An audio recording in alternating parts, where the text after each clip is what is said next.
اور آستانہ عالیہ سیال شریف سے یہ بھی تعلیم ہے کہ تمام کی تمام پیر بہنیں بالخصوص اور باقی جتنی امت مسلمہ کی بچیاں بیٹیاں مائیں ہیں وہ حجاب شرعی کو پہلے سے بھی زیادہ اس شعار کو زندہ کریں۔ قرآن کا حکم ہے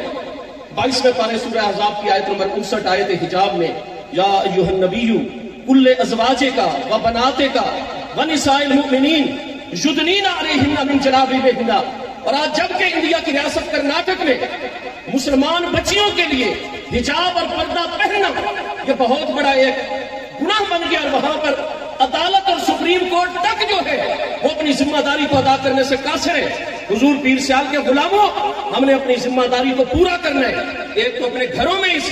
حکم اسلامی کو نافذ کرنا ہے، اور دوسرا بے شک پاکستان نے امور خارجہ کے ناظم کو طلب کیا دفتر خارجہ میں، اپنا احتجاج ریکارڈ کروایا، لیکن حضور پیر سیال لجپال کے غلاموں کی جانب سے اتنی بڑی کانفرنس اور جمع غفیر میں ہم یہ مطالبہ کرتے ہیں کہ امت مسلمہ کو اکٹھا کرنے کا فریضہ پاکستان سر انجام دے، اور شاعر اسلامی کے تحفظ کے لیے ہمارے ممالک آخری حد تک جائیں۔ کہ آپ ہماری اس بات کی تائید کرتے ہیں سارے کے سارے شرکائے کانفرنس؟